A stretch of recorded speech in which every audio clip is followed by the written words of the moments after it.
দর্শক, আমার হাতে যেই মিটারটি আপনারা দেখতে পাচ্ছেন এটি হচ্ছে ওয়াসার পানির মিটার। আর এই মিটারটি রাতের আধারে গায়েব হয়ে যাচ্ছে। এখনো পশুরাবের মানুষ, এই পৌর এলাকার মানুষ পানির যে ওয়াসার লাইন নতুন করে দেওয়া হচ্ছে সেই ওয়াসার লাইনের স্বাদটি এখনো ভালো করে গ্রহণ করতে পারেনি। এরই মধ্যে এই পরশুরাম পৌরসভা থেকে প্রায় 30 থেকে 35টি এরকম পানির মিটার গায়েব হয়ে গেছে।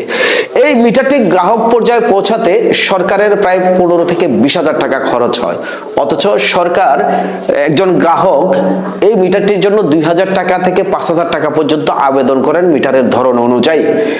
আর বাকি টাকা সরকার কিন্তু ভর্তুকি দিচ্ছেন। আর এই মিটারটি, এই নতুন মিটারটি, এই যে আমার পাশে যাদেরকে দেখতে পাচ্ছেন, এদিকে আসো, এরা রাতের আধারে গায়েব করে দিচ্ছে। তোমার নাম কি? হৃদয়। কি নাম? হৃদয়। বাড়ি কোথায়? লক্ষ্মীপুর। লক্ষ্মীপুর। এই দেখি, তোমার নাম কি? আমার নাম আব্দুর রহমান। তোমার বাড়ি কোথায়? লক্ষ্মীপুর। এখানে কেন আসছো পরশুরামে? এখানে আমরা নদী ভাঙ্গার কারণে আসছি। এখানে থাকো? জি। আপনার? আমির হোসেন। আমির হোসেন। আপনার কি? আমি তো দোকানদার। এসকেরাব দোকান? জি। আচ্ছা, তুমি? আমি সবুজ। তোমার নাম সবুজ? জি। বাড়ি কোথায়? বাড়ি লক্ষ্মীপুর। দর্শক, আপনারা শুনলেন তাদের 1, 2 এই 3 জনের বাড়ি হচ্ছে লক্ষ্মীপুর। তারা আমাদের পরশুরামে থাকে, এখানে কাজকর্ম করে, পরিবার নিয়ে তারা চলাফেরা করে। কিন্তু মাঝে যাকে দেখতে পাচ্ছেন, আপনার নাম কি বলছেন? আমির হোসেন। আমির হোসেন। আপনার বাড়ি কি এখানে পরশুরামে? জি, অলকা। অলকা। উনি হচ্ছে এখানে স্ক্র্যাপ দোকানদার। মানে যে বিভিন্ন যে স্ক্র্যাপগুলো রয়েছে, ধরেন বোতল বা লোহা লঙ্কর, যারা আপনারা পুরাতন জিনিস যারা ক্রয় করে, সেই দোকানের মালিক তিনি। এদেরকে ধরা হয়েছে এই পানির পাইপটি চুরি করার অভিযোগে। আমরা কথা বলবো পৌরসভার যিনি দায়িত্বে রয়েছেন, পৌর ইঞ্জিনিয়ার আব্দুল আলী। আসসালামু আলাইকুম। আগস্ট মাস থেকে যখন আমরা পানির লাইন এখানে চালু করি, যথারীতি চলছে এবং আমাদের কার্যক্রমও চলছিল। বিগত 2 থেকে 3 মাস আগে ধরে মানে গ্রাহকদের বাড়ি থেকে মিটারগুলি গায়েব হয়ে যাচ্ছে, চুরি হয়ে যাচ্ছে। গ্রাহকরা জানছে না যে কে এটা নিয়ে যাচ্ছে। আমরাও এটার জন্য প্যারাশান। মানে কে এগুলি নিয়ে যাচ্ছে, এগুলি তো নেওয়ার কথা না। শুধু পরশুরাম পৌরসভা যে হচ্ছে মিটার, এরকমটা না। বাংলাদেশের 30টি পৌরসভাতে একলগে মিটারের কার্যক্রম চালু হয়েছে, কিন্তু পরশুরামই শুধু এই মিটারগুলি চুরি হয়ে যাচ্ছে। আমরা এরপর থেকে রাত দিন চেষ্টা করতেছি যে কারা নিচ্ছে, কিভাবে চোরকে ধরা যায়। ওসি সাহেবের সাথেও আমরা কয়েকবার এই বিষয়ে কথা বলেছি, তারপরে সেনা ক্যাম্পের সাথেও কথা বলেছি।